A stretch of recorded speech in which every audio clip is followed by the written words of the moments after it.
नमस्कार, मी संदीप चव्हाण आणि आपण पाहताय टॉप न्यूज मराठी. सध्या सर्वत्र हगवणे कुटुंब आणि त्यांचे कारनामे चर्चित आहेत. वैष्णवी हगवणे मृत्यू प्रकरणी संपूर्ण हगवणे कुटुंब आता मुळातच अटकेत आहे. त्यासोबतच आज निलेश चव्हाण जो या प्रकरणातला सहआरोपी आहे त्याला देखील नेपाळ बॉर्डरवरून अटक करण्यात आली आहे आणि यातल्या शशांक आणि सुशील या दोन हगवणे बंधूंनी खोटा पत्ता सादर करून त्या आधारे शस्त्र परवाना कसा मिळवला आणि त्यात त्यांचे मामा सुपेकर मामा यांचा कसा हात होता हे देखील समोर आलंय. पण हे सगळं या हगवणे कुटुंबा संदर्भात बोलता बोलता आता आणखी एक हगवणे वादात आलाय. अर्थात या हगवणेंचं नाव आहे संतोष हगवणे. अर्थात या हगवणे कुटुंबातली कदाचित ते भावकी वगैरे असू शकेल, पण ते पुतण्या म्हणून कदाचित किंवा काका म्हणून असं त्यांचं रिलेशन असू शकेल. पण या संतोष हगवणेंनी एक चित्रपट ज्याची निर्मिती केली होती त्याचं नाव आहे खुर्ची. म्हणजे 12 जानेवारी 2024 रोजी हा चित्रपट प्रदर्शित झाला होता. या खुर्ची चित्रपटाचे दिग्दर्शक म्हणून ज्यांनी अगदी 90% या चित्रपटाचं काम केलं त्यांचं नाव आहे अविनाश खोचरे पाटील. पण त्यानंतर अचानक असं काय झालं की चित्रपट प्रदर्शित होण्यापूर्वीच संतोष हगवणे यांनी या दिग्दर्शकांना म्हणजे अविनाश खोचरे पाटील यांना त्यांच्या दिग्दर्शकाच्या खुर्चीतून उठवलं आणि स्वतःच त्या खुर्चीत जाऊन बसले. अर्थात यामुळं अविनाश खोचरे पाटील यांच्या करिअरवर तर परिणाम झालाच, शिवाय त्यांचे लाखो रुपये देखील बुडाले. एकंदरीत ही आर्थिक फसवणूक त्यांची झाली आहे आणि आज अनेक प्रसारमाध्यमांमधून अविनाश खोचरे पाटील यांची व्यथा कैफियत आपण ऐकतोय. आज प्रत्यक्षात आपल्या टॉप न्यूज मराठीच्या या माध्यमातून आपण त्यांच्याशी संवाद साधणार आहोत आणि नेमकं या खुर्चीचं राजकारण काय घडलं हे त्यांच्याकडून जाणून घेणार आहोत. खोचरे साहेब, आपल्या टॉप न्यूज मराठीमध्ये हार्दिक स्वागत. धन्यवाद. खुर्ची, आता तुम्ही ज्या खुर्चीवर बसलेला आहात, अर्थातच एक खुर्ची किती महत्वाची असते आणि त्यात करिअरच्या दृष्टिकोनातून बघितलं तर तुमचं संपूर्ण करिअर दिग्दर्शक म्हणून तुम्ही पहिले असिस्ट केलं, नंतर स्वतः दिग्दर्शक म्हणून आणि फुल फ्लेश दिग्दर्शक बनण्याचा प्रयत्न केला. त्यात तुम्हाला हा खुर्ची चित्रपट मिळाला आणि मग मात्र अचानक तुम्हाला त्या खुर्चीवरून उठवलं गेलं. नेमकं असं काय घडलं? संतोष हगवणे आणि तुमची ओळख कशी होती आणि नेमकी सुरुवात कशी झाली? तुम्हाला खुर्ची मिळाली कशी? तर असंच एकदा चित्रपट आता निर्माता दिग्दर्शकला शोधत असताना तर तशीच आमची एक ओळख झाली. ओळख आधीपासूनच होती, पण चित्रपटाच्या दरम्यान ओळख झाली. ओळख झाल्यानंतर मग ठरलं की बाबा चित्रपट करायचा. चित्रपटाला सुरुवात झाली. माझ्यासोबत आमचे मित्र प्रीतम एस के पाटील ते स्वतः जॉईन झाले. मग आम्ही चित्रपटाला सुरुवात केली. सगळ्या व्यवस्थित ठरल्याप्रमाणे वेगवेगळी टीम घेतली. टीम घेतल्यानंतर सगळ्यांना आपापली कामं वाटून देण्यात आली. कामं झाली आणि अचानक जेव्हा चित्रपट अंतिम टप्प्यात आला, जसं की आता चित्रपटाची चर्चा चालू आहे की चित्रपट खूप चांगला झालाय, दिग्दर्शक मोठा होणार, अशा थोड्या चर्चा बाहेर आल्या. मग कुठे त्यांना वाटलं की बाबा थोडासा फेम मला पण मिळावा. ठीक आहे, मग त्यांनी काय केलं की बाबा फेमच्या साठी स्वतःचं कंपनीचं नाव लावलं. आधी माझ्यासोबत पेअरमध्ये त्यांची कंपनी आराध्य मोशन फिल्म्स हे नाव जॉईन केलं. त्याच्यानंतर मग ठीक आहे म्हणलं, तुला काय हरकत आहे, शेवटी त्यांचे पैसे लागले, त्यांना थोडीशी जरा फेम पाहिजे असलं तर काहीच हरकत नाही. याची जी स्क्रिप्ट आहे म्हणजे लेखक कथा पटकथा संवाद म्हणून, तर ते तुमच्याकडे आले होते, अप्रोच झाले होते का ते त्यांच्याकडे झाली मग ते दोघं मिळून तुमच्याकडे आले? कसं? नाही, माझ्याकडे आले, मग मी त्यांना इन केला. अच्छा, म्हणजे तुम्ही निर्माता शोधलात? नाही नाही नाही, निर्मात्यांनी मला शोधलं. अच्छा, आणि मग मी माझे टीम तुमच्याकडे टीम शोधली. हो. हा, मग टीम मध्ये तेच बाकीचे जे ऍक्टर वगैरे सगळे जॉईन झाले आणि मग नंतर चित्रपट सुरू झाला. बरं. या चित्रपटाचं काम कधी सुरू झालं? 21 म्हणजे 3 मार्च 2021 रोजी हा शूट मेकिंगला स्टार्ट झाला पहिल्या दिवशीच. बर बर. आणि तिथून 1 महिन्याचा शेड्यूल लागला आणि नंतर थोडंसं कोविडमुळे प्रॉब्लेम सुरू झाले. बर. आणि मग थोडं शेड्यूल हे जून मध्ये गेलं. जून मध्ये झालं, नंतर थोडंसं शेड्यूल हळूहळू 2-3 दिवसाचं शेड्यूल. मग थोडंसं आमचे जे कलाकार होते, राकेश बापट, अक्षय सर, ते बिग बॉसला गेले. आणि मग त्यानंतर थोडंसं अजून 1-2 दिवस राहिले होते, ते हे झाले. बरं, मग ह्याच्यात सगळं जे काही तुम्ही आता केलं ह्याचं शूट वगैरे हे सगळं काही पुण्यात किंवा आउटडोअरला कुठे बाहेर केलं होतं का? पुण्यामध्ये सोनोरी गाव आहे, तिथे केलं. त्याच्यानंतर शेवटचं शेड्यूल नंदमहाल आणि हिंजवडी म्हणजे PBA फिल्म सिटी इथं आपण केलं होतं.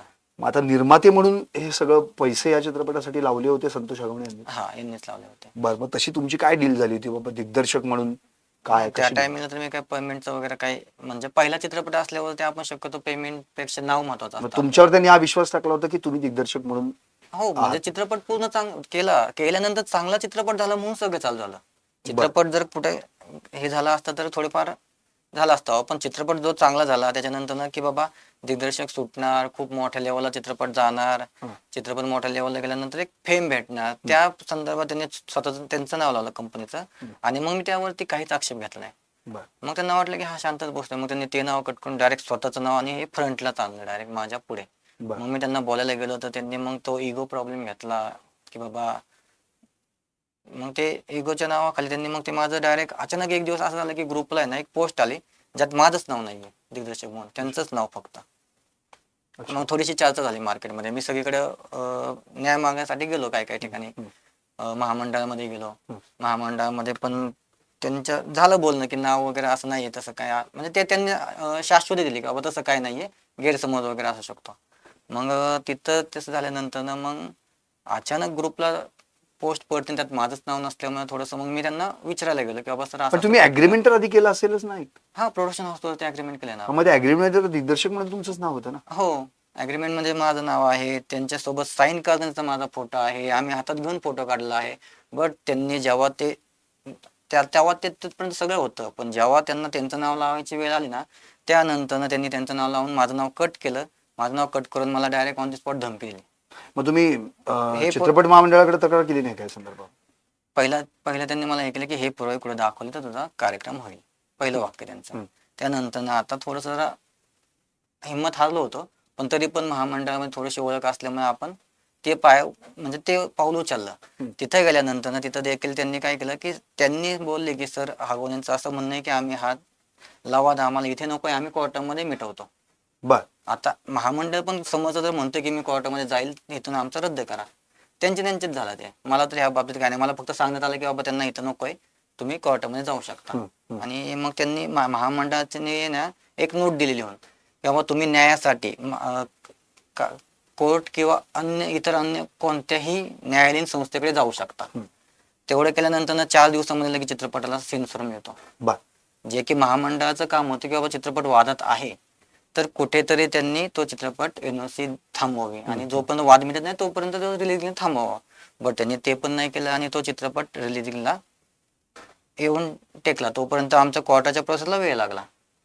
पण तुमच्याकडे या संदर्भात काही अथॉराइज डॉक्युमेंट्स आहेत का? खूप तुम्ही या चित्रपटाचे दिग्दर्शक होतात, तुम्ही काम केलेलं आहे असं? खूप सारे आहेत, म्हणजे पेपरला बातम्या आहेत, जवळपास 70 ते 80 पेपर आहेत. बर. 70 ते 80 पेपरमध्ये फ्रंटला माझं नाव आहे म्हणजे दिग्दर्शक म्हणून.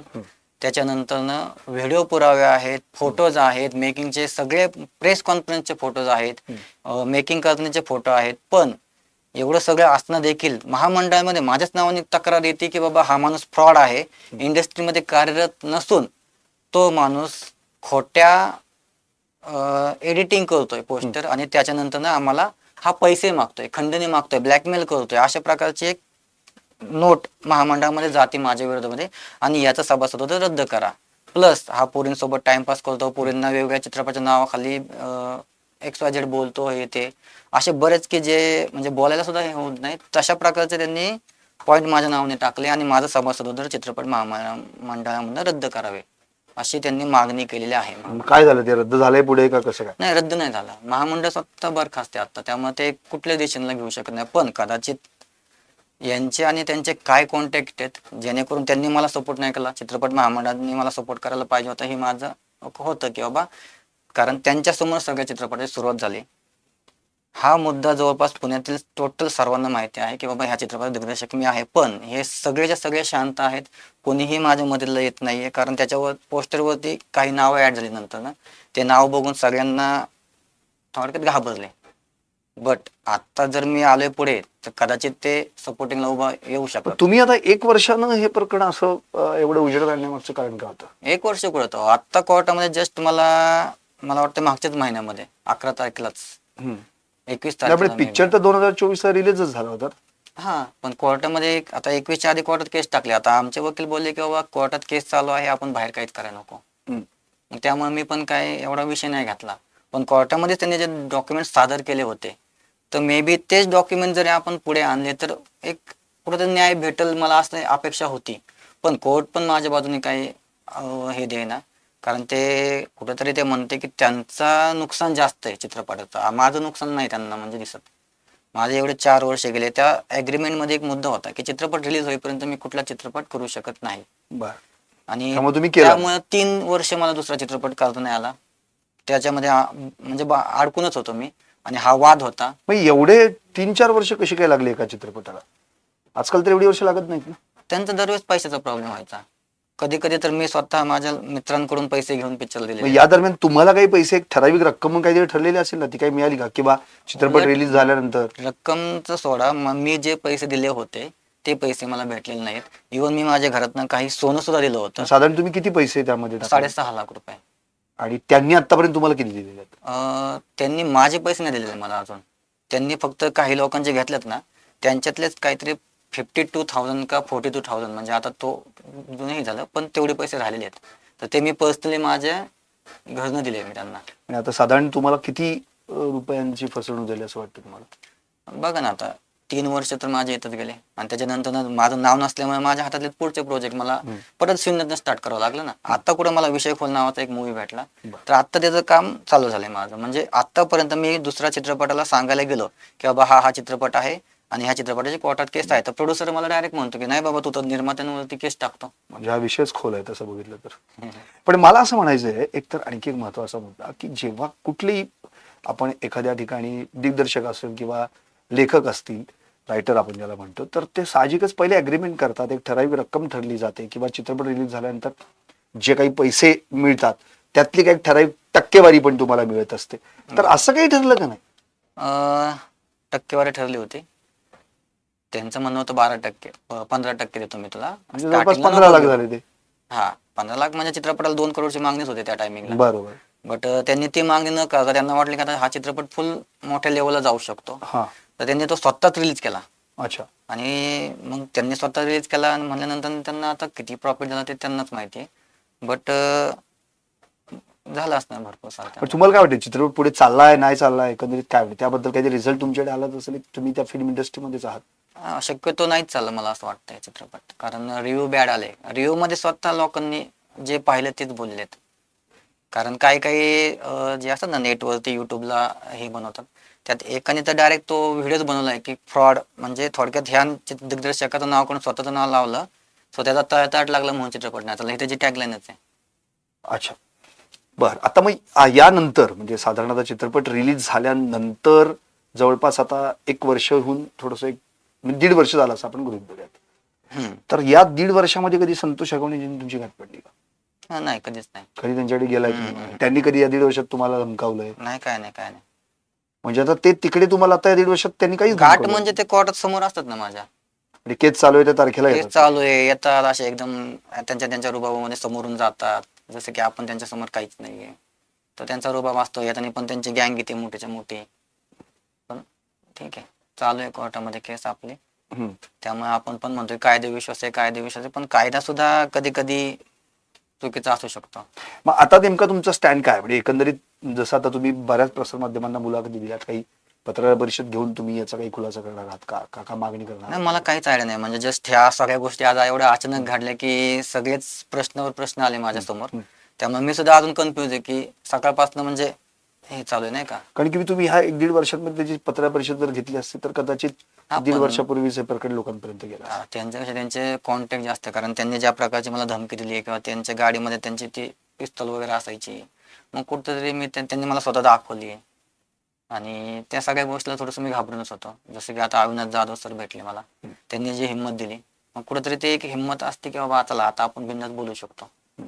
त्यामुळे आणि आज कसं टीव्ही माध्यमातून, या माध्यमातून तर मला असं वाटतं की मला न्याय मिळू शकतो आता.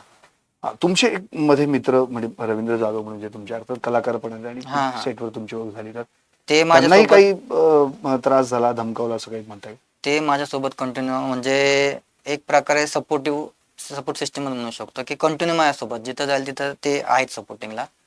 कारण त्यांना माहिती होती माझी खरी परिस्थिती काय आहे, किंवा मी कुठल्या स्टेजवरती गेलो तर कदाचित ना, जर ते नसते तर ते जी स्टेज आहे ना ताईंची, म्हणजे आम्ही असं ऐकलं की तुम्ही देखील सुसायडल नोट केली होती मी तयार.